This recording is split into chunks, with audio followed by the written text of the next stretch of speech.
நம்ம Ashwin sweets and snacks export பண்றதுக்கு 7373041434 மற்றும் www.ashwinsweets.com கான்டாக்ட் பண்ணுங்க.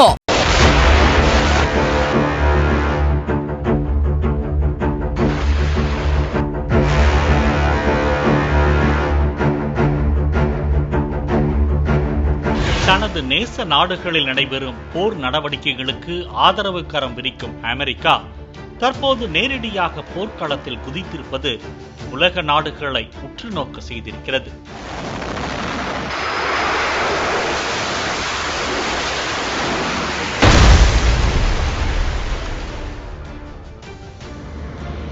ஏமனில் உள்ள ஹவுதி கிளர்ச்சி படை மீது அமெரிக்கா வான்வழி தாக்குதல் நடத்தி வருகிறது. கடந்த 2 நாட்களாக நடத்தப்பட்ட தாக்குதலில் குழந்தைகள், பெண்கள் உட்பட ஏராளமானோர் கொல்லப்பட்டனர். பலர் படுகாயமடைந்துள்ளனர். ரஷ்யா, உக்ரைன், ஹமாஸ், இஸ்ரேல் இடையே ஏற்கனவே போர் நடைபெற்று வருவதால் உலக நாடுகளிடையே பதற்றம் நிலவுகிறது. இதனால் பொருளாதாரம் கடுமையான பாதிப்பை சந்தித்து வரும் சூழலில் தற்போது ஏமன் மீது அமெரிக்கா தாக்குதல்களை நடத்த தொடங்கியிருப்பது பதற்றத்தை மேலும் அதிகரிக்க செய்துள்ளது.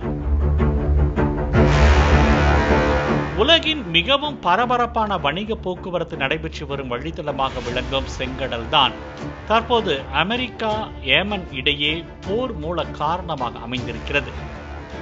பாலஸ்தீனத்தின் காசா பகுதியில் உள்ள ஹமாஸ் படையினருக்கு ஆதரவாக ஏமனின் ஹவுதி கிளர்ச்சியாளர்கள் செங்கடல் வழியே வரும் இஸ்ரேல் வணிக கப்பல்கள் மற்றும் பயணிகள் கப்பல்கள் மீது அடிக்கடி தாக்குதல் நடத்தி வருகின்றனர். ஹமாஸ் படையினருக்கு எதிரான இஸ்ரேலின் தாக்குதல் நிறுத்தப்படும் வரை செங்கடலில் தங்கள் தாக்குதல் தொடரும் என்றும், இஸ்ரேல் ஆதரவு பெற்ற நாடுகளின் கப்பல்களை மட்டுமே குறிவைத்து தாக்குவதாகவும் ஹவுதி தலைமை அறிவித்தது. அதைத் தொடர்ந்து நவம்பர் 2023 முதல் அக்டோபர் 2024க்கு இடைப்பட்ட காலத்தில் செங்கடல் பகுதியில் ஹவுதிகள் 190 தாக்குதல்களை நடத்தியுள்ளதாக அமெரிக்க நாடாளுமன்றத்தில் தெரிவித்த தகவலின்படி தெரிய வந்துள்ளது. சமீபத்தில் இஸ்ரேல் காசா இடையிலான தற்காலிக போர் நிறுத்தத்தின் போது செங்கடலில் தாக்குதல்கள் நிறுத்தி வைக்கப்பட்டிருந்தன. ஆனால் கடந்த மார்ச் 13 முதல் மீண்டும் தாக்குதலை தொடங்குவதாக ஹவுதி அறிவித்தது. அதைத் தொடர்ந்து இஸ்ரேலும் தற்போது காசா மீது தாக்குதலை தொடங்கியுள்ளது. இந்த நிலையில் தொடர்ச்சியாக செங்கடலில் வணிக கப்பல்கள் மீது ஹவுதிகள் நடத்தி வரும் தாக்குதலால் அமெரிக்க பொருளாதாரம் உட்பட சர்வதேச பொருளாதாரத்தில் கடும் இழப்புகள் ஏற்பட்டுள்ளன. இதனை தடுப்பதற்காக ஹவுதிகள் மீது அமெரிக்கா தாக்குதலை அறிவித்துள்ளது. அதைத் தொடர்ந்து திட்டமிட்ட அமெரிக்கா ஹவுதிகளின் பலத்தை முற்றிலுமாக அழிக்கும் நோக்கத்தில் ஏமனில் உள்ள ஹவுதிகளின் நிலைகள், தளவாடங்களை குறிவைத்து தொடர்ச்சியாக தாக்குதல்களை நடத்தி வருகிறது.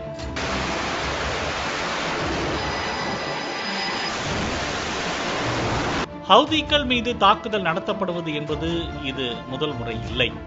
அமெரிக்கா தனது நட்பு நாடுகளால் இதுவரை 260 முறை ஹவுதி கிளர்ச்சி படை மீது தாக்குதல் நடத்தப்பட்டுள்ளதாக அமெரிக்காவை சேர்ந்த சர்வதேச நிறுவனம் தெரிவித்துள்ளது. இதற்கு முன்பு ஏமனில் நடந்த தாக்குதல்களில் பொதுமக்களின் பாதிப்பை கருத்தில் கொண்டு வலுவான தாக்குதலுக்கு அமெரிக்கா உத்தரவிடவில்லை. ஆனால் இம்முறை அப்படி இல்லை. ஹவுதிகள் மீது நடத்தப்படும் தாக்குதல் முற்றிலும் அமெரிக்காவால் மட்டுமே நடத்தப்படுவதால் அதன் தாக்கம் பெரிய அளவில் எதிரொலிக்கும் என கூறப்படுகிறது.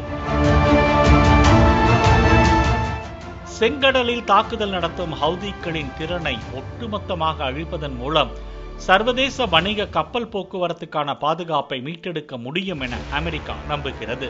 அதே சமயம் இஸ்ரேலும் ஹவுதிகளுக்கு சொந்தமான துறைமுக நகரின் மீது வான்வழி தாக்குதல் நடத்தியுள்ளது. இந்த நிலையில் அமெரிக்க படை ஏமனில் தாக்குதல் நடத்துவதை ட்ரம்ப் பார்வையிடுவது போன்ற காட்சிகளை அமெரிக்க வெள்ளை மாளிகை வெளியிட்டுள்ளது. உலகளாவிய வர்த்தகம் மற்றும் அமெரிக்க சொத்துக்களை பாதுகாக்க இந்த தாக்குதல்கள் அவசியம் என கூறியிருக்கும் ட்ரம்ப், எந்த தீவிரவாத சக்தியாலும் அமெரிக்காவின் வணிக மற்றும் போர்க்கப்பல்களின் பயணத்தை நிறுத்த முடியாது என கூறியுள்ளார். மேலும் ஹவுதி தீவிரவாதிகளுக்கு ஈரான் நிறுத்திக் கொள்ள வேண்டும் எனவும் எச்சரிக்கை விடுத்திருக்கிறார் ட்ரம்ப்.